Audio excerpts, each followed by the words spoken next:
You are listening to the Female Accountant Moms Podcast with Dawn Goldberg, CPA. This is episode number 37, The Secret to Dealing with Rejection. Welcome to the Female Accountant Moms Podcast, the podcast where busy female accountants who also happen to be moms like you get practical support and solutions you need to have it all, a successful career and a happy family. If you are looking for the solution to overwhelm and mom guilt, if you'd like to feel better and have more balance, as well as learn how to take back control of your life, you've come to the right place.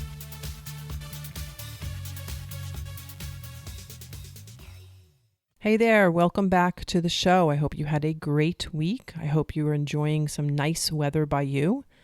I just want to apologize in advance. There are planes that are flying very, very close to my house today. We do live relatively close to an airport, but for some reason today, my house is in the path of every single plane. So I do want to apologize for any noise that might be in the background. And I just want to ask you a favor.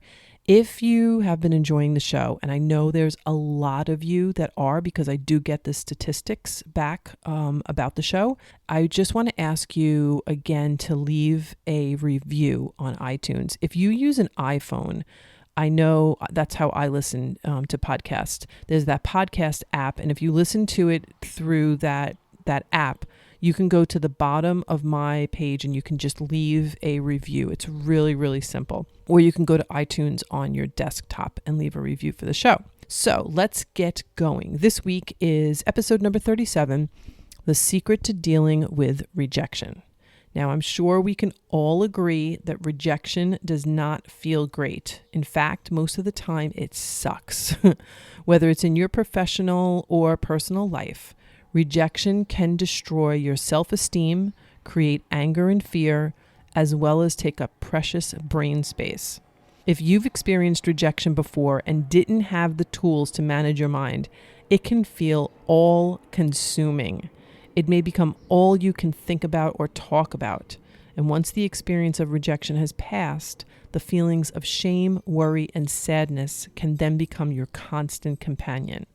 Now, it's understandable to have an issue with rejection because as a human, you are hardwired to desire social contact and acceptance. Therefore, being rejected can feel scary.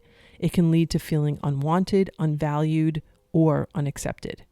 If only there was a way to be willing to experience rejection without it stopping you from being, doing, or having what you want. A way to be self-confident and give yourself all the approval you need. Sounds good? Well, I have a secret to share. So this week I'm going to discuss where the fear of rejection comes from and the secret to dealing with it in a way that empowers you rather than paralyzes you. So let's start with where the fear of rejection comes from. The fear of rejection is actually a primitive fear.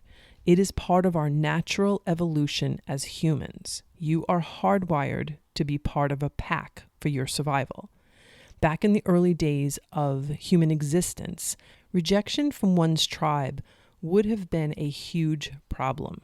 Rejection could have led to death because of the need for connection to survive.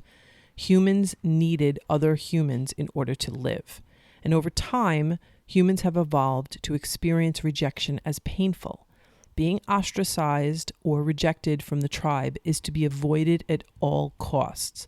So since your brain has been naturally programmed to equate rejection with possible death, then it's no wonder rejection feels so painful. The primitive part of your brain it's still reacting to rejection as something to fear. And even though you no longer live in a cave where your life depends upon your tribe's acceptance of you, it doesn't matter to the primitive brain. So fast forward to your life in the busy modern world where you are balancing a career with being a mom, and your primitive brain still reacts to rejection as a threat. So let me give you an example. You find out you weren't invited to a party a friend is having and you feel hurt. As the days go by, you can't stop thinking about not being invited and create a downward spiral of negative thoughts and feelings. Those thoughts could be about your friend, but more often, those negative thoughts are about you. This perceived rejection can cause thoughts that range from what's wrong with me that I wasn't invited to how dare she treat me this way. Now, the fear of rejection often begins at an early age, especially once you start school and have more interaction with a new tribe. All of a sudden, you are getting feedback from your parents, from your teachers, and other students, which lead to more concerns about your acceptance into this new tribe. Eventually, you move up to high school, where you may experience excruciating fear of being rejected. This tender age of awkwardness often makes rejection so painful, you spend the rest of your life trying to avoid it at all costs. With this primal fear of rejection, you may begin the habit of seeking approval from others and then start a pattern of people pleasing. Since you don't want to risk rejection from the tribe, you go along and don't risk doing what you may secretly desire doing. Unfortunately, you may fear rejection so much that you wind up doing nothing that could get you disapproval from others. When I decided that I wanted to study to become a life coach, the fear of rejection really kicked in. I was worried what other people would think and whether they would dismiss my desire. I actually did have someone say to me, "You're still going to be a CPA, right?" The title of CPA is so well respected. Now, they clearly didn't understand the power of being coached, obviously. And since I hadn't been practicing managing my mind at that time, I worried that other people would echo what this person had said. Would being a certified life coach lead to rejection? Your fear of rejection may show up in your life in different ways. So here's some examples. The first one is agreeing to host a holiday, even though you don't want to, because your extended family said it's your turn and you're afraid they'll talk negatively about you behind your back. The next one is maybe not going in to ask for a raise because your boss seems stressed and you're afraid he'll say no. The next one, wanting to join an online dating website. You're afraid of being judged by total strangers. And the next one, noticing a meetup group for working moms in your area, but you're worried that you won't fit in because you don't work full time and assume you won't have anything in common. Now, on the one hand, you have this primal fear of rejection that stops you from doing what you want. But on the other hand, in order to succeed in work and in life, you have to be able to deal with rejection. So what's the answer? Now I'm going to talk about the secret to dealing with rejection. And I first want to start by stressing that the fear of rejection is costing you more than you realize. This fear affects your ability to succeed in many personal and professional situations.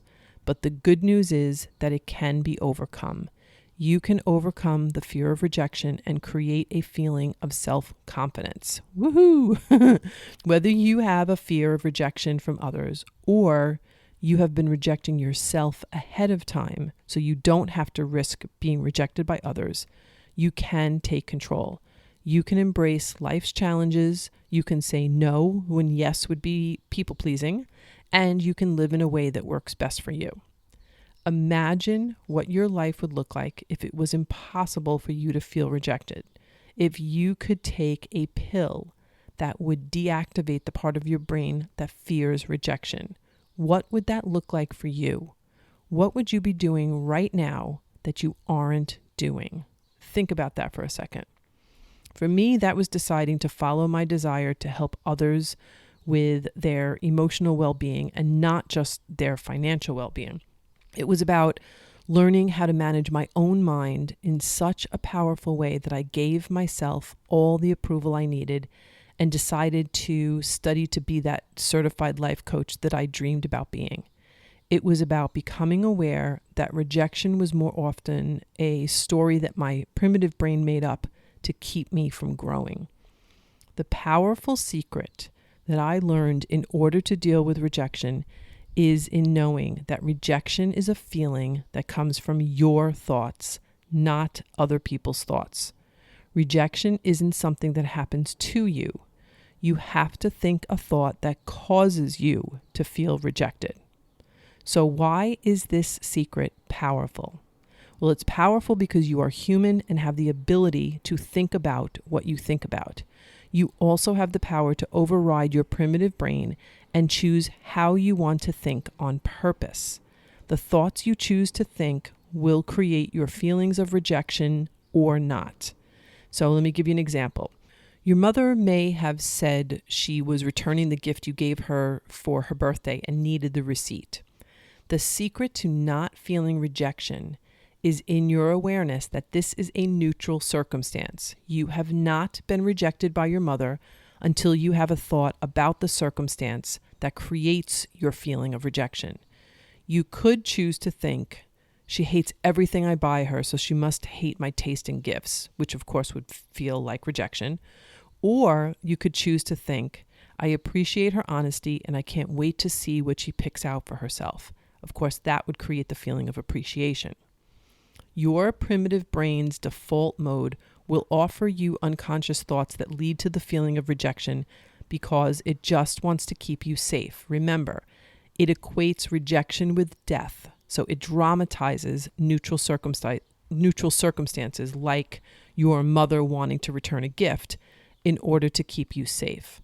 So instead of letting the lower primitive brain run the show, you can use your higher brain, or what's also known as the prefrontal cortex, to decide how you want to think and feel.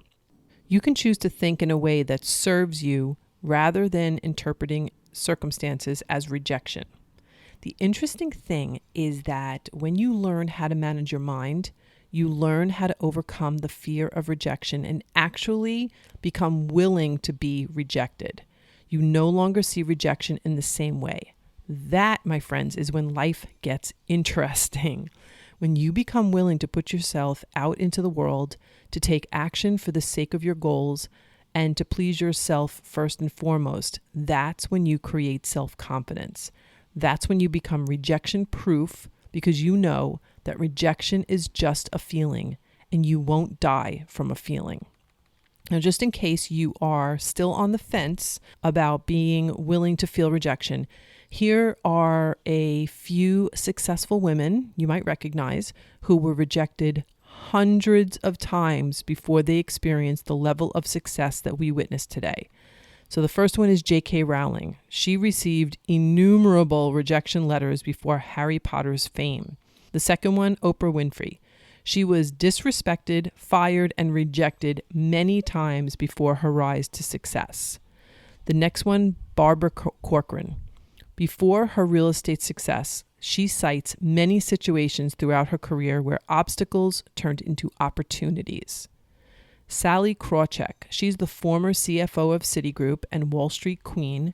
She was fired for wanting to do the right thing by the firm's clients at the height of the financial crisis. And she went on to launch an investing platform for women called Ellevest. And the last one, Judy Blume. She's one of my favorite authors when I was a kid and also reading books to my children. Before her incredible success in children's literature, she says she received nothing but rejections for 2 whole years. Can you imagine? Whether it's not going for what you want in your career or staying in relationships that are past their expiration date, the fear of rejection is costing you more than you realize. Let's be real. If your life doesn't look like what you want it to look like, you should take a look at your relationship with rejection. To give you a jump start on your path to no longer fearing rejection, I offer you the following thoughts to try on. The first one is, nothing's gone wrong. The next one, I'm supposed to be rejected 100 times before I get a yes. The next one, I'm right on track. The next, with each no, I'm one step closer to a yes. The next one, I get to choose what I'll make this mean. The next one, rejection is just a feeling and I can handle a feeling. And the last one, it's one of my favorites. I can do hard things. Now, as far as my story goes, if I let the fear of rejection stop me, you wouldn't be listening to this and I wouldn't be helping female accountant moms who are struggling to have it all. I am now a CPA and a certified life coach because I chose not to let my primitive brain run the show. Now it's your turn. What would you like to do? What's stopping you? Start to work on dealing with rejection, and you, my friend, will be unstoppable. So in summary, it's understandable to have an issue with rejection because humans are hardwired to desire social contact and acceptance. Therefore, being rejected can feel scary. The fear of rejection is a primitive fear. It is part of our natural evolution as humans. With this primal fear of rejection, you may begin the habit of seeking approval from others and start a pattern of people-pleasing. The powerful secret I learned in order to deal with rejection is in knowing that rejection is a feeling that comes from your thoughts, not other people's thoughts. Rejection isn't something that happens to you. You have to think a thought that causes you to feel rejected. And lastly, when you become willing to put yourself out into the world, to take action for the sake of your goals, and to please yourself first and foremost, that's when you become rejection-proof, because you know that rejection is just a feeling and you won't die from a feeling. So there you have it. That was episode number 37, The Secret to Dealing with Rejection. And I really want to encourage you to think about the questions that I asked you. What would you be doing differently? What are you not doing that rejection is stopping you from doing? Because don't forget, your thoughts create your feelings, and your feelings create your actions. So if you're not taking action, then take a look at whether rejection is the feeling that's stopping you from taking that action. I hope you have a great week, and I will speak to you next week. Bye-bye. Thank you so much for joining me today. If you like what you heard, be sure to click subscribe on your podcast app so you never miss an episode. You can also get my 5 simple steps to reduce overwhelm today for free by visiting me over at cpa-moms-coach.com. If you'd like some free coaching around an issue you are experiencing, go over to my website and schedule a free mini session.